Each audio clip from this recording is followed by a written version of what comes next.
ముముక్షు వ్యవహార ప్రకరణము 20వ కథ. సంతోషము. సంతోషో హి పరం శ్రేయః సంతోషః సుఖముచ్యతే సంతుష్టః పరమభ్యేతి విశ్రామమరిసూదన. ఓ శత్రుమర్దన రామచంద్ర, సంతోషము అనున్నది పరమ శ్రేయస్సు, సుఖము, విశ్రాంతి, మోక్షము కూడా అయి ఉన్నది.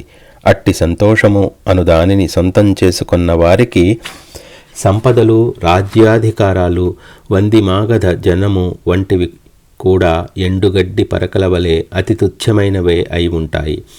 సంతోషంతో కూడిన బుద్ధిని సంపాదించిన వారు ఈ సాంసారిక దుఃఖములు వాటిల్లినప్పుడు తల్లడిల్లకుండా ఉంటున్నారు.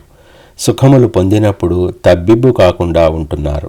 ఆ మహనీయులు స్వయంగా సంతోషమనే అమృతం తాగి తృప్తులై శాంతియుతులై ఈ భూమిపై సంచరిస్తున్నారు. వారికి ఈ భోగ సంపదల యొక్క అర్థమేమిటో కూడా తెలియదు. వీటిలో వారికి కొత్తగా ప్రాప్తించవలసినదేదీ కనిపించదు. మధురమైన సంతోషం అనే గుణం ఆశ, దైన్యము మొదలైన దుర్భరమైన అల్పగుణములను నశింపచేస్తుంది. అన్ని వైపులా ఆనందం వెల్లివిరియ చేస్తుంది. సంతోషం అంటే ఏమిటి? అప్రాప్తవాంఛామృత్సృజ్య సంప్రాప్తే సమతాంగతః అదృష్టఖేదా ఖేదోయ ససంతుష్ట ఇహోచ్యతే. ప్రాప్తించని వాటి గురించి వేదన చెందక, పొందిన వాటి గురించి తబ్బిబ్బు కాక, సుఖదుఖములచే చెంచలుడు కాక, భేదాభేదములకు అతీతుడై ఉండువాడే సంతుష్టుడు. సర్వదా పొందబడియే ఉన్నట్టి స్వస్వరూపముచే ఆనందము పొందుచు సర్వులను సర్వమును ప్రశాంతంగా దర్శించువాడే సంతుష్టుడు. అట్టివాని మనస్సు తన యందు తానే మౌనస్వరూపమైన తృప్తి, ఆనందములను పొంది ఉంటుంది. వాస్తవానికి ఈ జీవుడు స్వతహాగా ఆనంద స్వరూపుడే. అయితే మనస్సు వివిధ విషయములను కోరుకోవటం ప్రారంభించుటచే అట్టి వాంఛల నుండి సర్వ మనోరుగ్మతలు వచ్చిపడుతున్నాయి. సంతోషముచే శీతలము పొందిన చిత్తమునందే విశుద్ధమైన విజ్ఞానము వికసిస్తుంది. సంతోష సూర్యుడు ప్రకాశించే చోట దిగులు, అసూయ, దోషదృష్టి మొదలైన వాటి రూపమైన అజ్ఞానపు చీకటి తొలగిపోతుంది. ఆశ అనుదానికి వివశమై సంతోషం కోల్పోతున్న చిత్తము ధూళిచే కప్పబడిన దర్పణం వంటిది. అందు జ్ఞానవాక్యములు ఎట్లా ప్రతిబింబిస్తాయి? మాకీ లోటుపాట్లన్నీ ఉన్నాయి కదా, మేము జ్ఞాన విషయాలు ఎట్లా వింటాం? మేము పొందాలనుకున్నవి పొందనివ్వండి, అప్పుడు చూద్దాం అని జీవుడు ఆశల వెంటే పోవుచున్నాడు. దుఃఖించుట, ద్వేషించుట, ఒకరినొకరు తప్పులు ఎంచుకొనుట ఇవే అలవాటు అయి ఉంటున్నాయి. సంతోషంగా ఉండుట అనున్నది ఎందుకు అభ్యాసంగా చేసుకోరాదు? సంతోష మనస్కుని నుండి శారీరక మానసిక వ్యాధులు దూరంగా ఉంటాయి. ఒకానొకడు నిరుపేదయే అయినప్పటికీ అతడు కనుక తన మనస్సునందు అకృత్రిమమైన సంతోషం నింపుకోవటం జరిగితే అట్టివాడి ముందు ఈ రాజ్యాలు ఏలే వాళ్ళు కూడా ఎందుకు పనికిరారు.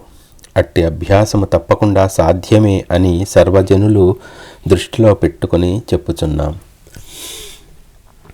నాభివాంఛత్య సంప్రాప్తం ప్రాప్తం భుంక్తే యథాక్రమం యస్సు సౌమ్య సమాచార సంతుష్ట ఇతి కథ్యతే.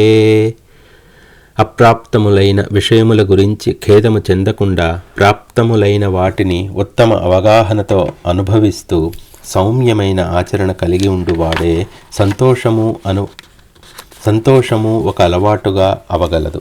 అట్టి సంతోషముతో పరిపూర్ణముగా తృప్తి పొందిన విశుద్ధ చిత్తము గల మహాత్ముని వదనము చూచిన వారు అనిర్వచనీయమైన సంతోషానుభవం పొందుతారు. లక్ష్మీదేవి వేంచేసి ఉన్నట్లు యున్న క్షీర సముద్రం ఎట్లా ఉంటుందో ప్రసన్నత్వము సంతరించుకొని ఉన్న అతని ముఖము కూడా అట్లే అత్యంత శుభదాయకమై ఉంటుంది. ఓ జనులారా, మీరు సర్వదా నిరతిశయమైన ఆనందరూపమునే అవలంబించండి. అభ్యాస వశంచేత ఇది తప్పక సాధ్యమే.